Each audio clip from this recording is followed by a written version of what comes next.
Hello and thank you for joining us. I'm Anika Bison, Marketing and Omnichannel Director at Samsung UK and Ireland. Research tells us that most businesses lose 9 minutes through incompatible technology at the start of every meeting. And in business, every second counts. So in this series, we're giving small businesses 9 minutes to tell their story. And I'm delighted today to be joined by Freddie from RadSwan. Freddie, thanks for coming over. I know you've come over from Paris to see us today, so I'm super excited to have a chat with you. Tell me a little bit about your business and how you've got here.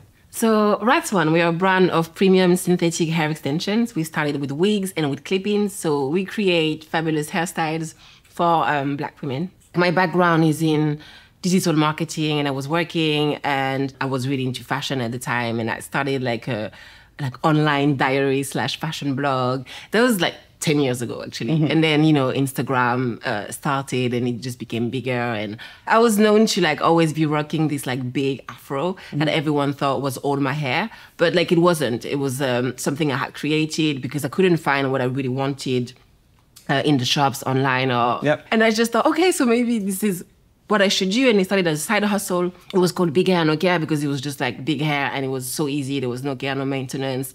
So yeah, so I feel like people like pushed me to launch it. And when we did, it was kind of like in partnership with my audience. It was co-created on which side. Yeah, so like we went to find backup, with through investors in the US a few years ago. And that's when like Big Hair No Care turned into RadSwan.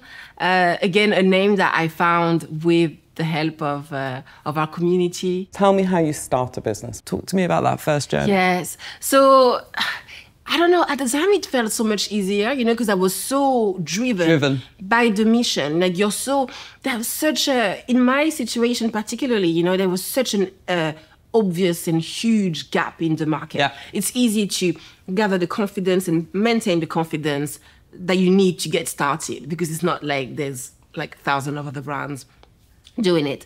But, started on like very like small volumes. I had the advantage of having an audience. So like even at the very beginning when we just did pre-orders, that's how you grew your business. Like we paid like for the first like batch of stock and then like growing like this, so. That's an interesting way to start a business, actually have your audience, engage with your audience, and then build your brand out and your business out with them as part of the collaborators on that. Yeah, when you see it more and more, It must help you, it must have really, well, I mean, especially now I think it's more common, but 10 years ago I don't think it was necessarily as common as it is now. But to be in a place where you're almost, you've got your sort of team behind you, without a virtual team behind you, without actually being part of your necessary business, it must have helped you through those initial dark days where it's like, definitely. You're driven, everything's going well, but then something goes wrong and you're like, okay, actually having a community there to support you. Did you actually reach out to them when you were in those places where it's like, what do I do now? Thank you for the reminder because it's such a lonely journey and you're so right. And at the very beginning, I was tapping into it a lot more. I feel like, you have kind of this, I don't know how to say, not carelessness, at the beginning, but you're kind of like less, like you're more like fearless, That's why it works. And I think then, as like things evolve and, like we become guilty of becoming too serious, you feel, and especially like with our market and this audience, like we're used to being let down on the quality of the product or with so I felt like then, like you become very nervous about disappointing people. But yes, there's a lot of strength to drive from the audience. You have these people you can tap from. And what I love, what really, really keeps you going is the reviews. Because some people will really sit down and like pour their heart out about how your product has made them feel. And this is worth everything. Like this, That's, again, really fascinating because you've got people that are, first of all, taking the effort, but secondly, what that means to you as a brand that's growing is like you sat there going, I'm having a terrible day. Someone loves my product, it's okay. It's okay, and they've taken the time. I think that, and I also think that's great brand loyalty and brand love, which is what we're all striving for. Everyone's striving for people to love their brands. Tell me a little bit about what social media looks like now to you and how it's adapted and changed. It has allowed us, like, you know, to keep that open conversation, like, with our audience, you know, in terms of, like, product development or, like, new things. I really think that co-creation is so important, especially, like, now, because there's so many brands of so many things, and you know, and then I really think that you have to build with the people that you're selling to make sure that you're really bringing something, you know, you're really creating value. So I always have everyone in the back of my mind with every decision. Sometimes it's good, sometimes it's not so good, because you can also just imagine that people are like, you know, it's just this group of like angry people waiting for you to mess up and all of that, you know, cancel culture and everything. But no, like, you know, like it helps you like really keep the meaning into what you do. What are the things that technology is doing that enables you to scale your business in a different way in the current climate? So on that, like, we are ready to just like expand in a lot more styles, a lot more products, and okay, let's go. But what needs to be unlocked is really the operational mechanism, like and from the distributor to the manufacturer, you know, so far it has been a non-Western industry at all.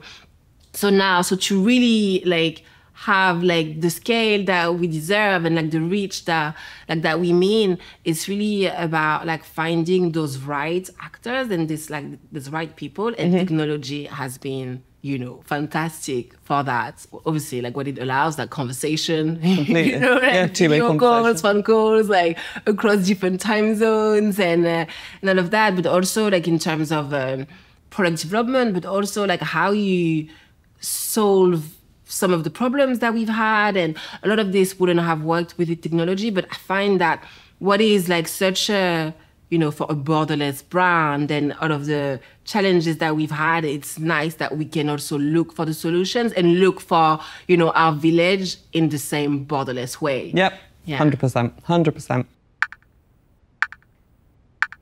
Final question, top 3 pieces of advice you'd give, top tips. You need to be so humble and like really go in with also like the mindset that, you know, this is going to bring stuff out for you, and then you're going to have to look at them. Yep. And you're going to have to address them. Otherwise, somehow at some point... It will find you. Yes. It will find you. It will find you. You might be in a multi-million-dollar business and all of that, but it will find you. Yeah. It will. Second thing, you know, it's easier said, I don't know, but like for me, I would also say like trust what's happening. It's hard when you're in the middle of it and you think that you're not hitting the things right and you're not.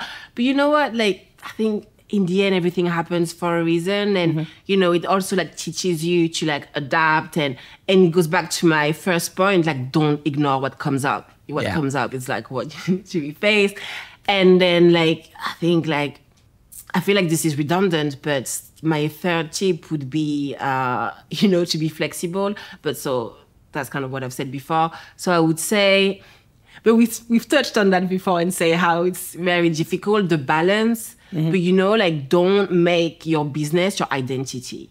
Don't make that mistake. Okay. It's not you. It's not your identity. It doesn't reflect who you are necessarily. It doesn't, you know, like it's a chapter. It's a part of your story, but it's not the story.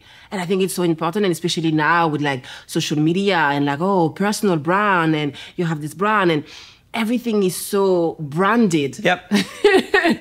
You know, it's perfect so life, branded, perfect. you know, like I cringed. There's an interview I did before where I wrote that, oh, and now I find my life purpose. And, you know, it's like, no, it's not that deep. It is deep, but not that deep. You know? Okay. Don't. Great advice. Great advice. You've got an incredible business. You are the most wonderfully humble person I think I've spoken to for a long time. You look fabulous. Hair is amazing. I've been admiring all the way through this interview, but I really appreciate you coming across from Paris and sharing your story, because it's an incredible story and very, very interesting. Thank you so much, Anika. Thank you. Thank you for having me. Thank you, Freddie. And thank you to those watching today. We know how important these 9 minutes of your time were. Don't forget, every second counts in business, so don't lose yours to tech failure.